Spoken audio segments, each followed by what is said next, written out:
Hi friends, అందరూ ఎలా ఉన్నారు? నేనైతే చాలా బాగున్నాను. ఇప్పుడు మేము మంగళగిరి పానకాల స్వామి కొండపైకి అయితే వెళ్తున్నాము. పైన దండాలయ స్వామి ఉంటారు. సరదాగా ఏదో సండే కదా అనేసి ఎకో పార్క్ వెళ్దామన్నారు. కానీ అమ్మని ఎలాగైనా ఈరోజు కొండపైకి తీసుకెళ్దాము అని ప్లాన్ చేశారంట. ఇక్కడికి వచ్చిన తర్వాత అయితే కొండపైకి వెళ్దామని గొడవ చేస్తున్నారు. సరేలే పదండి అనేసి మెల్లగా బయలుదేరాము. రెగ్యులర్గా స్కూల్స్ లీవ్ వచ్చినప్పుడల్లా మా వారు పిల్లలు ఈ కొండపైకి వస్తూనే ఉంటారు. కానీ నేనైతే చాలా తక్కువ రావడము. చుట్టూ చెట్లు, కొండలు చాలా అంటే చాలా ప్రశాంతంగా ఉంటుంది. మా వాళ్ళు చూసారా ఎక్సర్సైజ్లు చేస్తున్నారు. నేనైతే వీడియో తీస్తున్నాను. చూడండి పైనుంచి వ్యూ ఎంత బాగుందో. మా వాళ్ళకి అలసిపోయినట్లున్నారు. కొంచెం కొంచెం వాటర్ తాగుతున్నారు. పైన వాటర్ అయితే ఏం దొరకవు. ఒక బాటిల్ తీసుకొచ్చుకొని ఏదో ఒక్కొక్క మూత తాగుతూ అట్లాగే పైకి వెళ్తూ ఉన్నాము. పైకి వెళ్ళే కొద్దీ వ్యూ అయితే చాలా బాగుంటుంది కిందకి చూస్తుంటే. ఇక్కడ మీరు చూస్తున్న ఏరియా మొత్తం కూడా ఎయిమ్స్ హాస్పిటల్కి సంబంధించిన బిల్డింగ్స్ అండి అవన్నీ. మనం పైకి వెళ్ళేటప్పుడు ఎవరైనా అలసిపోతూ ఉంటారు కదా, ఇక్కడ బెంచెస్ అయితే ఇస్తారు. ఈ బెంచెస్ మీద రెస్ట్ తీసుకుంటూ ఉంటారు. మా పిల్లలు చూసారా గుంజిళ్ళు కూడా తీస్తున్నారు. ఇప్పుడు పిల్లల్ని చూస్తుంటే అసలు నడకుండట్లేదు. ఏదైనా పని చెప్పినా వర్క్నే స్ట్రెయిన్ అయిపోతున్నారు. కానీ పిల్లలకి ఇట్లా అప్పుడప్పుడు ఈ ఎక్సర్సైజ్లు కానీ లేదంటే వాకింగ్ కానీ చేయిస్తూ ఉంటుంటే వాళ్ళ బాడీ వాళ్ళకి ఫ్లెక్సిబుల్గా ఉండి ఏదైనా పని చేసుకోవాలన్నా బాడీ అనేది సపోర్ట్ చేస్తుంది. వాళ్ళు అంతగా స్ట్రెయిన్ అయిపోకుండా వాళ్ళ పని వాళ్ళు చేసుకునేలాగా ఉంటుంది. ఇన్ని మాటలు చెప్తున్నావు, నువ్వేంటి హాయిగా రెస్ట్ తీసుకుంటున్నావు బెంచ్లో అనుకుంటున్నారా? అంతేనండి, మనం ఏమి చేయకపోయినా రెస్ట్ అయితే తీసుకుంటున్నాను నేను.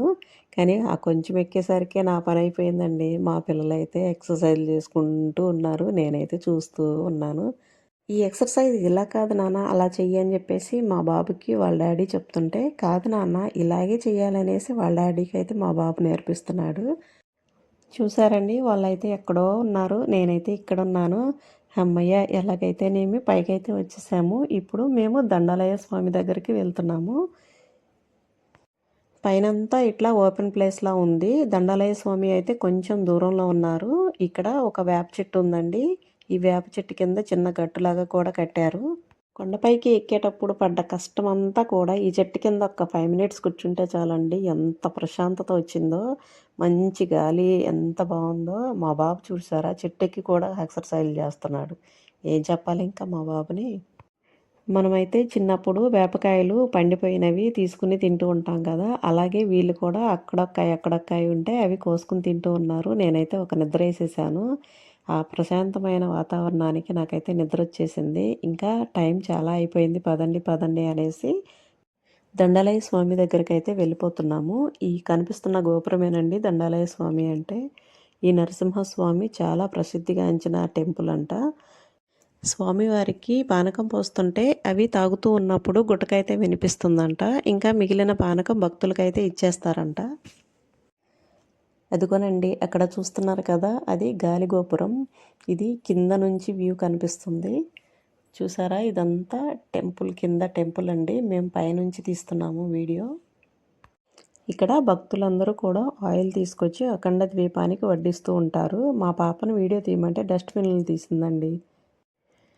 చుట్టూ కూడా ఇలా స్టెప్స్ ఉంటాయి. ఈ స్టెప్స్ పై వరకు వెళ్ళి అక్కడ అఖండ ద్వీపం ఉంటుంది. అఖండ ద్వీపానికి నూనె వడ్డించి భక్తులైతే మళ్ళీ కిందకి వెళ్ళిపోతారు. ఇక్కడ కనిపిస్తున్నది పైకి స్టెప్స్ అండి. పైకి భక్తులు వస్తుంటారు కదా ఆ స్టెప్స్. కొంతమంది అయితే అసలు చెప్పులు కూడా లేకుండా మిట్ట మధ్యాహ్నం నడుస్తుంటారండి. కాళ్ళు అయితే బాగా కాలిపోతూ ఉంటాయి. మేము ఒకసారి ఎక్స్పీరియన్స్ అయ్యాము. మిట్ట మధ్యాహ్నం ఇట్లాగే మేము కూడా ఒకసారి అనుకోకుండా వచ్చాము. అదే ఫస్ట్ టైం రావటం అనమాట. నాకైతే ఎప్పుడు తెలీదు. నెక్స్ట్ ఇటువైపుకి కొంచెం వెనక్ సైడ్కి వస్తే ఇక్కడ ఉయ్యాలైతే ఒక చెట్టుకి ఉంటుంది. ఊగేవాళ్ళు కొంతమంది ఇట్లా ఊగుతూ ఉంటారు. మేము కూడా ఊగేసాము. ఎప్పుడో చిన్నప్పుడు ఉయ్యాలను పట్టుకొని అట్లా నుండిపోయేదాన్ని. అస్సలు ఊగేదాన్ని కాదు, పెద్దగా ఊపి పడేస్తారేమో అనేసి. కానీ ఇన్నాళ్ళ తర్వాత మళ్ళీ ఈ ఉయ్యాలెక్కాను నేను. మధ్యలో మేము రిటర్న్ వెళ్ళేటప్పుడు ఇక్కడ వైట్ కలర్లో ఒక చెట్టు ఉందండి. మా పాప ఎప్పుడు వచ్చినా కూడా ఈ చెట్టు నాకు ఫ్రెండ్ అని చెప్పేసి ఒక హగ్ అయితే ఇస్తుంది. ఇప్పుడు కూడా హగ్ చేసుకొని తను ఆ చెట్టు దగ్గర నుంచి మళ్ళీ రిటర్న్ అవుతుంది. ఇట్లా కిందకి స్టెప్స్ లాగా మళ్ళీ కిందకి వెళ్ళిపోవాలండి. నాకైతే ముందుకు పడతామేమోనని భయంతో మెల్లగా నడుచుకుంటూ వెళ్ళాను. ఈ టెంపుల్‌కి చాలా దూరం నుంచి కూడా టూరిస్టులు వస్తూ ఉంటారు. మీరు ఎప్పుడైనా మంగళగిరి వచ్చినట్లయితే ఈ టెంపుల్‌ని దర్శనం చేసుకోకుండా వెళ్ళకండి. ఎట్లయితేనేమి మేము కిందకైతే వెళ్ళిపోతున్నాము. ఇటు కిందకి వెళ్ళిపోయిన తర్వాత మళ్ళీ ఎకో పార్క్ అయితే ఉంటుందండి. ఈ ఎకో పార్క్‌లో లోపలికి వెళ్ళాము.